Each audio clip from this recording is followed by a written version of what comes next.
So, dear students, I welcome all in the subject of chemical equipment design. Today, we are going to discuss related to the storage tanks. Now, in industries, when we are concerned or talking about the vessels they can be the small vessels as case in your household applications and the large or huge tanks that can range up to the 100 meters diameter 100 meters diameter that can be in the storage of the crude oil. They are in the tank farm. Big tank farms are there, and such huge tanks and huge storage capacities that can also be required in case of your crude oil. Now here in this figure, you can see the tall vertical storage tanks. These are called the silos if they are used for solid storages. They can also be used for your liquids, but generally if it's a tall vessels, tall storage tanks, they're preferably used for the solids. And in case of the gases, you can have the spheres. So, the depending on the liquid, you can have the type of a storage tank depending on the pressure, depending on the temperature, depending on the material. There are different types which you have to select. So details of this we are going to discuss now. Now these storage tanks, they can contain the gases, liquids as well as the solids. So there can be the short term storage or long term storage. That also depends. So short term storages or day tanks are there. In the day tanks, we are having the daily intake and input and daily output from that tank. That means continuously that day tank is used for these production processes. Means from this storage tank, it is going to the production unit. So that is called a day tank. The names can vary. Sometimes these general storage tanks, there are also the day tanks that can be used. Now, if it is specifically defined as the day tank, they can be of a slightly smaller size as compared to your major storages. These tanks can have the different sizes ranging from 1 meter to 100 meters as large as. They are generally installed inside the containment basins or constraint areas, storage tank area that is specifically designed. Then, what is the need for storage tank? Because we are having the varieties of the liquid, varieties of the gases, varieties of the solids. In that, the whether it is used for daily use or can be used for storage for 1 to 15 days or then more than that also. Sometimes the companies need the storage of 45 days also. In case of the food industries, the storage can be of a longer. Seasonal foods, the storage can be of a larger duration of say 6 months also until the next crop comes into the becomes effective. So these large quantities of non-volatile liquids and volatile liquids, that is the second category. The volatile liquids and non-volatile liquids, that is your gases also, are preferred to store for the production, separation, refining, blending. All these different operations are to be carried for these process fluids. These large storages are also necessary to ensure the continuous supply. We require the continuous supply to the unit, production unit, that should be uninterrupted. Again, that is to be decided whether or from where I am getting the storage, whether from where I am getting these raw materials. If the raw materials are getting from some foreign countries, then I can have the long duration storages also, because sometimes the trucks or railways, if there is strike or some ship problems are there, then again taking into the considerations all this, you have to maintain the inventory in the plant. So these are all inventories, how much quantities of the inventory should be there in the plant for say 5 days to up to the 45 days sometimes. That again depends on the type of a production unit. Then the storage fluids, they can be of storages of non-volatile liquids. Non-volatile liquids are generally stored in cylindrical tanks, generally cylindrical tanks of large diameters. These tanks are cylindrical shape. All these are lap welded bottom and lap welded roof. These sheets are supported on an umbrella type roof. Umbrella type roof. Then these roof sheets are not attached to the roof trusses, and therefore the tanks are free to breathe with changes in temperature and pressure. Now this is the breathing is one of the important considerations in the storage tanks. Now when I am taking out the fluid from the storage tank, a certain vacuum will be there created inside that. And as this vacuum, if it is not filled with the air to maintain the pressure, then there is a possibility that the tank may get collapsed. For this purpose, the fresh air should come into the tank and the pressure should remain constant. So this is what the breathing of the tank that is there. That means it is similar to what we breathe. We inhale the air and we exhale the air. Similarly, these tanks are also inhaling the air to maintain the pressure inside the vessel. When we take out the fluid, again it inhales, again it breathes. But when we fill this tank with the fresh liquid, this tanks, if it is filled with a fresh liquid, then the inside air will go out. So this is exhaling, and this process is nothing but the breathing also. Now this can be with the temperature difference, this can be pressure difference, this can be with the uh, volume of the fluid. So depending on these considerations, the fluids, also depending on the nature of the fluid, that is whether it's a non-volatile liquid or whether it's a volatile liquid or gases.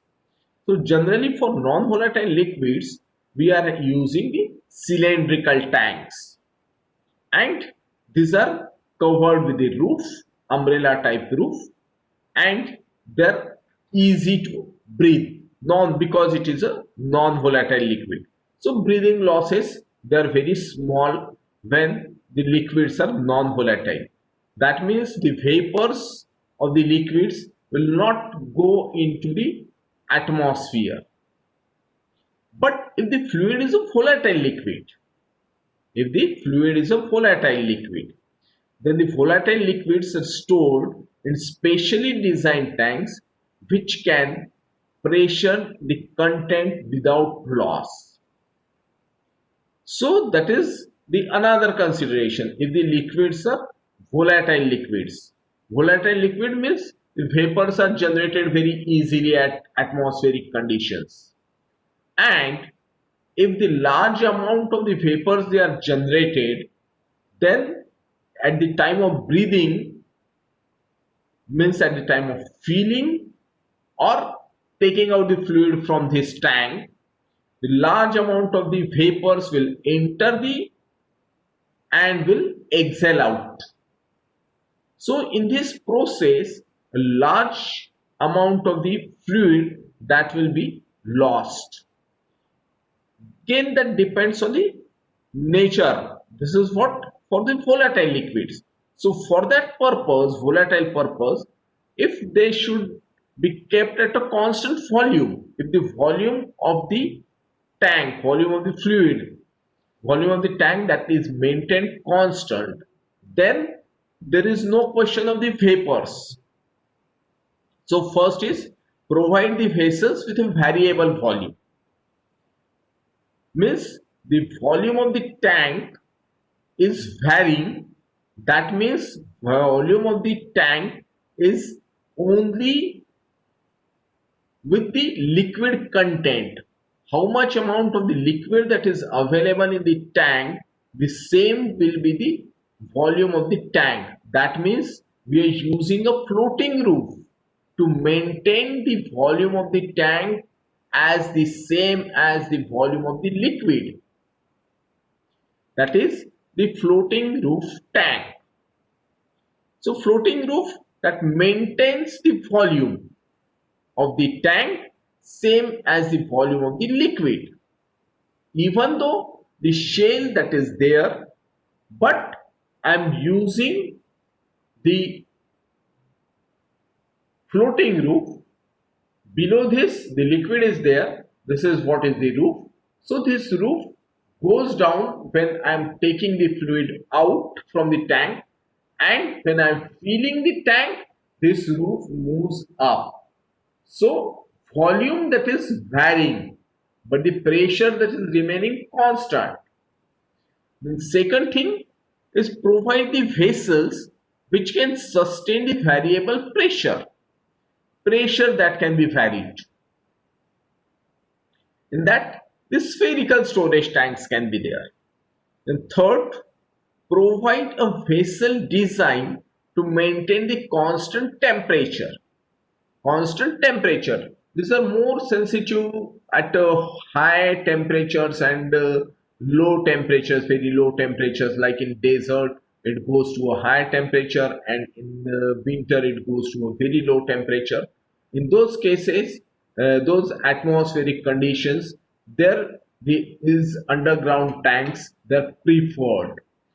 That is, you are maintaining the constant temperature when the tank is inside the vessel, inside the ground. Then the variation in the temperature of the contents will be less when it is inside the ground. That is what the underground tanks. The spherical tanks are extensively used for storage. The ratio of the tank surface to content volume is similar for those tanks than the cylindrical tanks. Now, the products which are normally stored in the spherical tanks are the liquefied ammonia, liquefied petroleum gas. This is what a gas is in a liquid condition. That is what is a liquefied petroleum gas. Also the ethylene, that is also, these are all stored in spherical tanks. Now when you go on the highways, you can see such spherical tanks where the LPG or the LPG that is generally stored. Now if you go on the Nagpur Wardha road, you can see the such Horton spheres or spherical tanks for the storage of LPG. Then the smooth spheroid is revolutionary in design. The purpose of the product. Then the storage of the gases. The storage of the gases, they are preferred for your spherical and Horton spheres, because these storage tanks, spherical storage tanks, pressure vessels, spherical shape gives the twice the strength of the cylindrical pressure vessel with the same thickness. That is what we have talked or seen in our numericals also. Then ideal shape to hold the internal pressure, uniform distribution of the pressure. Then minimize the material and maximize the strength. This is what they minimize the material. That means this thickness is reduced with the maximum strength. The fundamental shape of a sphere. Then this distributes the pressure uniformly. Then don't have the corners to accumulate the pressure. No special accumulation of the pressure, no special concentration of the stresses. Then they resist both tensile and axial stresses. Then strength comes from the unique geometry and curvature.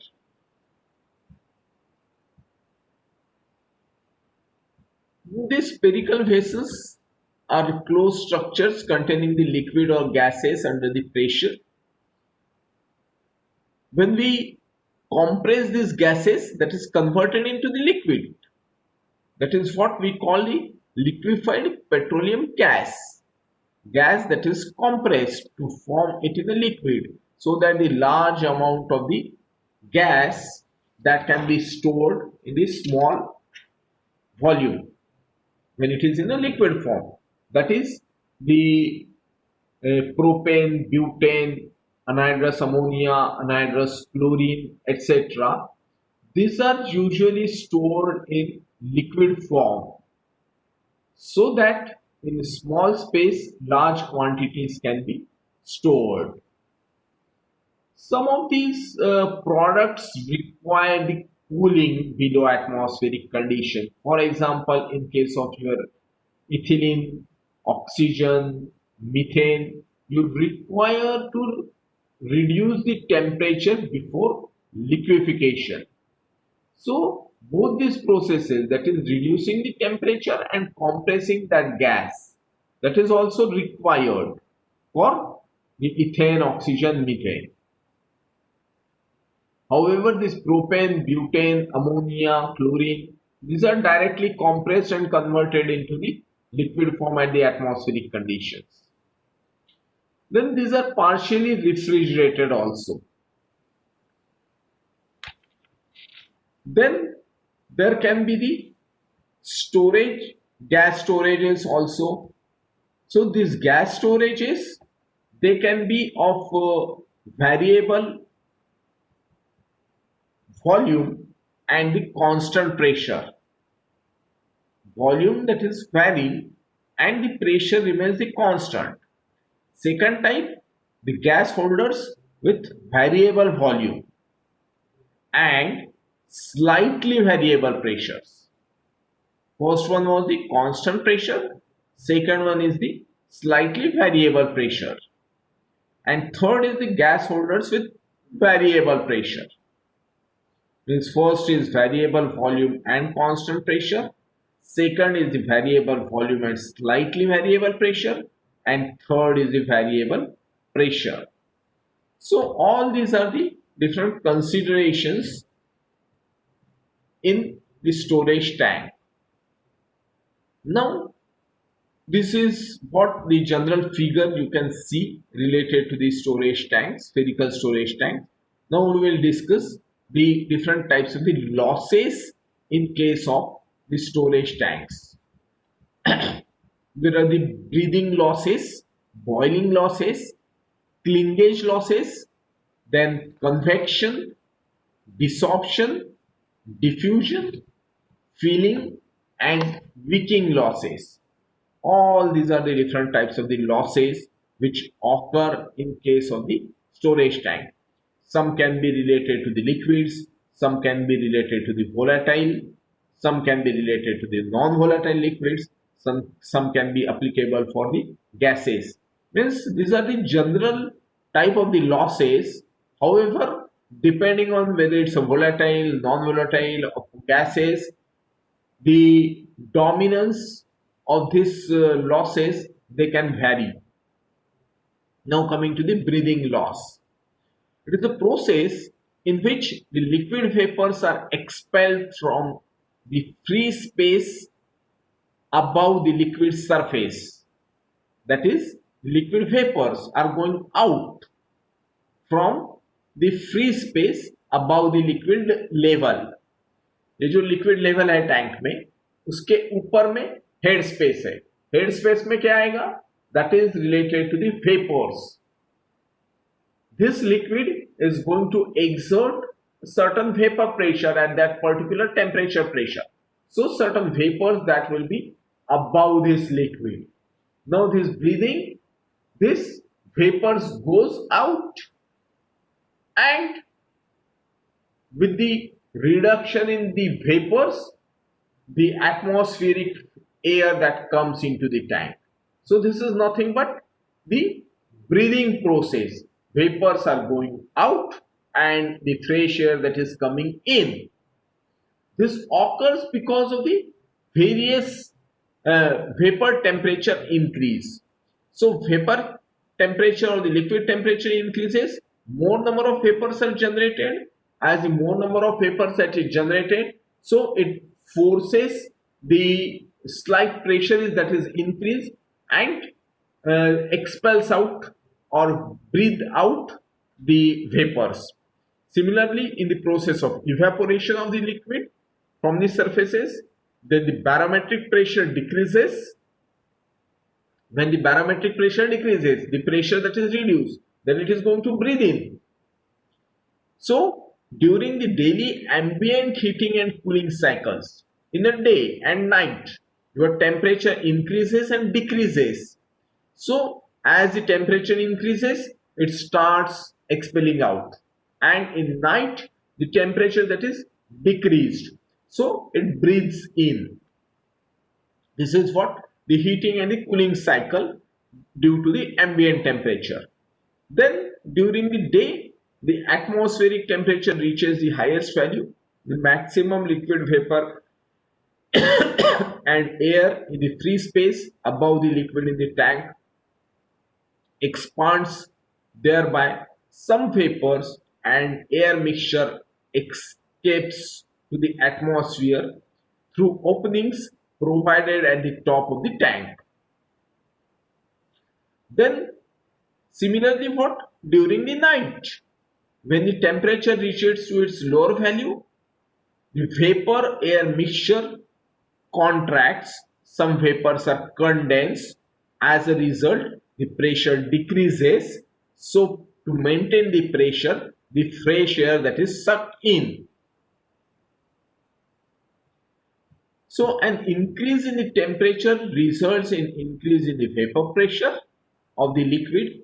Therefore, the more liquid vaporizes, which results in increase in the concentration of vapor in the free space. Next is the boiling losses. Now, what is the process of boiling? When the vapor pressure is greater than the atmospheric pressure. Vapor pressure that is greater than the atmospheric pressure. When the liquid surface vapor pressure equals or increases beyond the atmospheric pressure, rapid vaporization start from the liquid surface. So these tanks have to be operated in a manner so that the boiling is avoided. That is what the breathing losses in inhaling and exhaling, that will be there. So the temperature of the tank is maintained below its boiling point. Then second is the clingage loss. Now what is this clingage? That is adhering. The liquid adheres to the wall surface. So if this is the wall surface, the liquid droplets, they are adhered. A thin liquid film that is formed on this wall surface. This is what is a clingage. The liquid tries to adhere to the wall surface of a tank when it comes in contact with it. When the liquid is withdrawn from the internal floating roof tank. Now internal floating roof tank. Floating roof tank. This is what? A roof. And this is what? A shell. Internal floating roof tank. So the liquid tries to stick to the wall, and the shell, when it moves, the roof moves down, the liquid that is adhered to this upper portion, it gets exposed to the atmosphere. and because of the temperature it gets evaporates and goes into the atmosphere. So this is called a clingage loss, that is adhering the liquid to the wall surface. Then second is next is a convection loss. Convection sets the liquid molecules into the motion by temperature or pressure difference. This is what convection. Liquid molecules move into the motion. Liquid molecules get the motion because of the temperature and pressure differences. So the convection occurs in the rim surface, that is rim surface. This is around this floating roof and the shell. There is a rim that is attached. This is to prevent the direct liquid which is going out. These rims they are provided.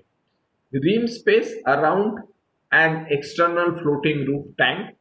As the wind flows over the floating roof, the pressure gradient that is generated above this rim seal, due to the pressure gradient, air flows downward past the seal. Air gets saturated with the vapor and this vapor is vented with the air on the upward side. This type of the evaporative loss that is called the convection loss. Then the desorption loss. It is a process in which the dissolved gases are liberated from the liquid pool as the temperature increases or the pressure decreases. Means with the increase in the temperature and with the decrease in the pressure, the gases they are dissolved. Then desorption can occur in the rim space around the floating roof. The liquid contains some quantity of dissolved volatile gases. These gases are liberated with rise in the temperature or by decrease in the pressure and will result in the losses. The next is a diffusion loss. Diffusion means the components in a vapor state tends to distribute equally in vapor space. That is, the gases or the vapors, they are to be equally distributed. Because of the concentration difference, this diffusion that is taking place. From higher concentration to the lower concentration, the gases moves. So this is water diffusion that is taking place. Inside the tank, there is a higher concentration of the gases.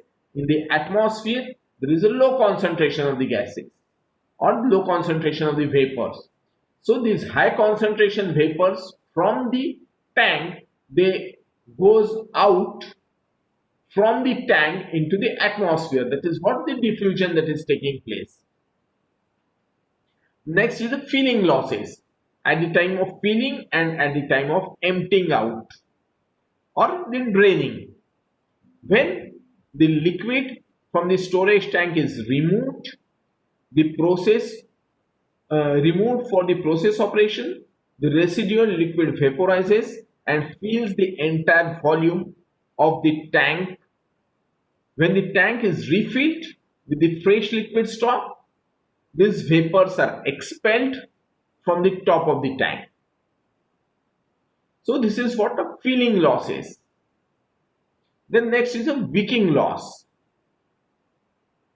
It is a process in which the liquid tends to flow upward between the two closely spaced surfaces by the capillary action. This is more concerned, the capillary action. Because of the capillary action, the liquid that is moving up.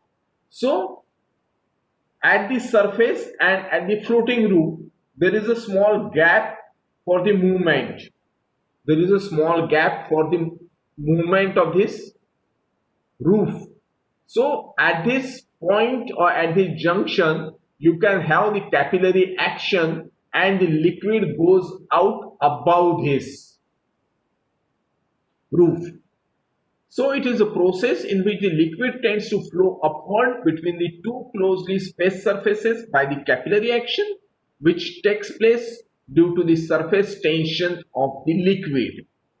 In a storage tank, The primary seal envelopes is normally in intimate contact with the inside surface. Depending upon the surface characteristic, the seal envelope and the tank shell, certain higher surface tension liquid may have a tendency to flow upwards above the seal. So surface tension, if it is high, then these losses are there. Then not only that, the working losses are also there.